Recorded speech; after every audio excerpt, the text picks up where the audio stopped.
السلام علیکم۔ کیسے ہیں آپ سب؟ امید ہے آپ سب لوگ خیریت سے ہوں گے۔ تو آج ہم پیر کامل کی ایپیسوڈ 95 سٹارٹ کریں گے۔ 8.5 سال سے وہ آپ کے ساتھ قائم ہونے والے اس اتفاقی رشتے کو قائم رکھے ہوئے ہے۔ آپ کو آپ کے تمام نظریات اور عقائد کو جانتے ہوئے بھی، اور وہ آپ کے انتظار میں بھی ہے۔ میں نے اس کے ساتھ زندگی نہیں گزارنی، میں نے اس کے ساتھ نہیں رہنا۔ وہ اب بھی اپنی بات پر مصر تھی۔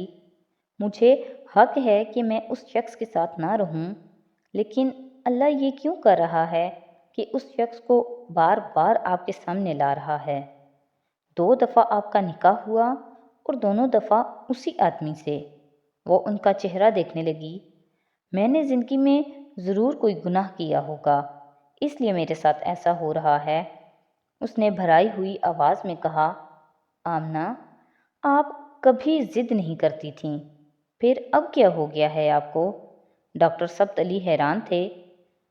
آپ مجھے مجبور کریں گے تو میں آپ کی بات مان لوں گی، کیونکہ آپ کے مجھ پر اتنے احسانات ہیں کہ میں تو آپ کی کسی بات کو رد کر ہی نہیں سکتی۔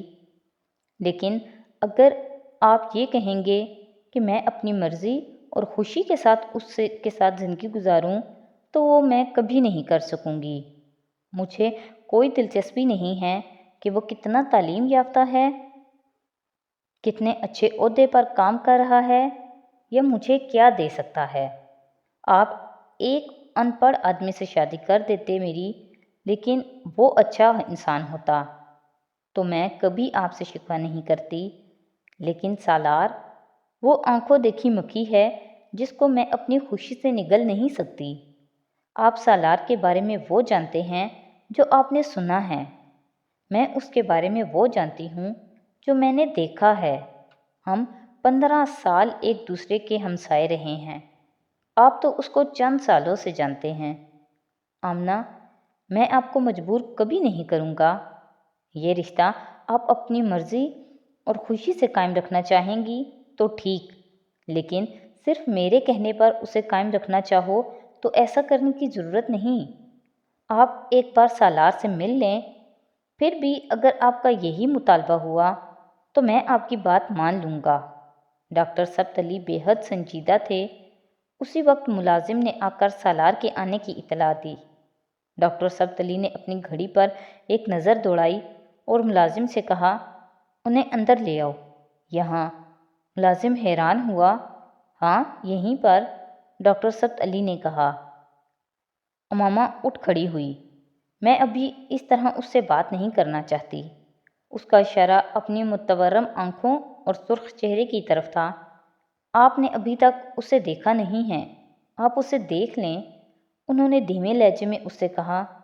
یا نہیں، میں اندر کمرے میں سے اسے دیکھ لوں گی۔ وہ پلٹ کر اپنے کمرے میں چلی گئی۔ کمرے کا دروازہ ادھ کھلا تھا، اس نے اسے بند نہیں کیا۔ کمرے میں تاریکی تھی۔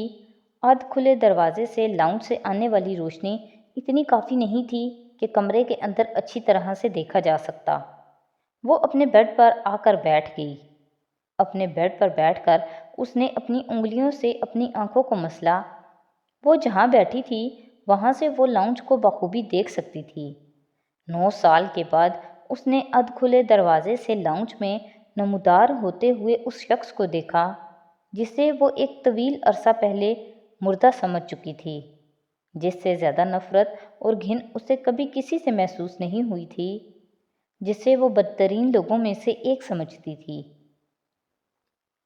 اور جس کے نکاح میں وہ پچھلے کئی سالوں سے تھی۔ تقدیر کیا اس کے علاوہ کسی اور چیز کو کہتے ہیں؟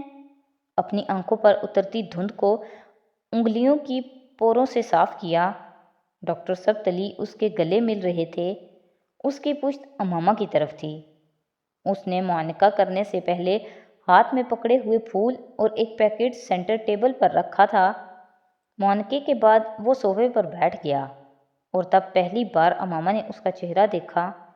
کھلا گریبان، گلے میں لٹکتی زنجیریں، ہاتھوں میں لٹکتے بینڈز، ربر بینڈز میں بندھے بالوں کی پونی، وہاں ایسا کچھ نہیں تھا۔ وہ کریم کلر کے ایک سادہ سلوار سوٹ پہ واسکٹ پہنے ہوئے تھا۔ ہاں، ظاہر طور پر بہت بدل گیا ہے۔ اسے دیکھتے ہوئے اس نے سوچا۔ اسے دیکھ کر کوئی بھی یقین نہیں کر سکتا کہ یہ کبھی اس کی سوچ کا سلسلہ ٹوٹ گیا۔ وہ اب ڈاکٹر ثبت علی سے باتیں کر رہا تھا۔ ڈاکٹر ثبت علی اسے شادی کی مبارکباد دے رہے تھے۔ وہ وہاں بیٹھی ان دونوں کی آوازیں بآسانی سن سکتی تھی، اور وہ ڈاکٹر ثبت علی کے استفسار پر انہیں امامہ کے ساتھ ہونے والے اپنے نکاح کے بارے میں بتا رہا تھا۔ وہ اپنے پچھتاوے کا اظہار کر رہا تھا کہ کس طرح اس نے جلال کی شادی کے بارے میں اس سے جھوٹ بولا، کس طرح اس نے طلاق کے بارے میں اس سے جھوٹ بولا۔ میں اس کے بارے میں سوچتا ہوں تو مجھے بہت تکلیف ہوتی ہے، اتنی تکلیف کہ میں آپ کو بتا نہیں سکتا۔ وہ میرے ذہن سے نکلتی ہی نہیں۔ وہ دھیمے لہجے میں ڈاکٹر ثبت علی کو بتا رہا تھا۔ بہت عرصہ تو میں اب نارمل رہا۔ اس نے مجھ سے حضرت محمد صلی اللہ علیہ وسلم کے واسطے مدد مانگی تھی، یہ کہہ کر کہ میں ایک مسلمان ہوں، ختم نبوت پر یقین رکھنے والا مسلمان۔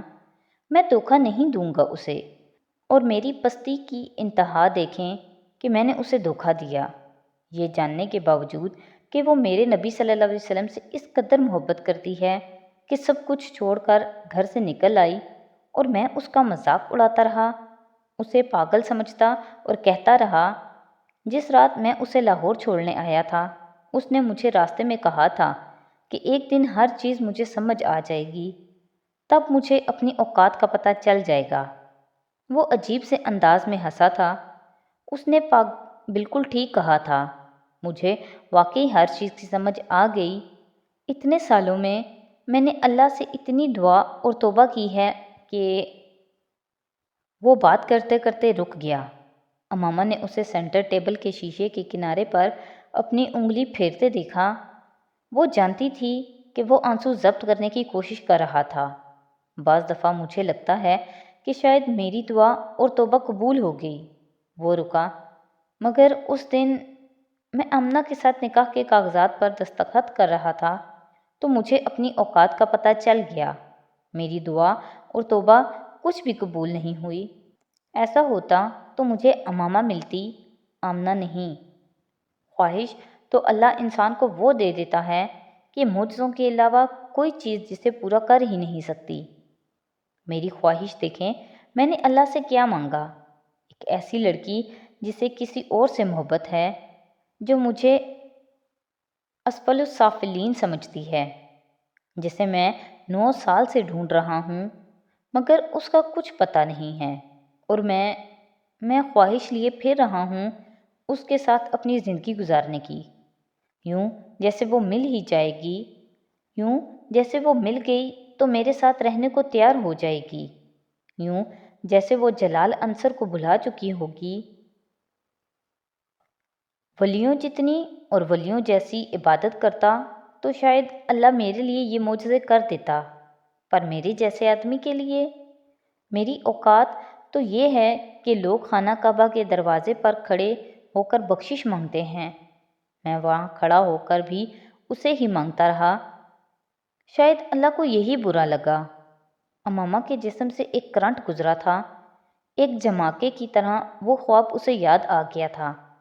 میرے اللہ! اس نے اپنے دونوں ہاتھ ہونٹوں پر رکھ لیے تھے۔ وہ بے یقینی سے سالار کو دیکھ رہی تھی۔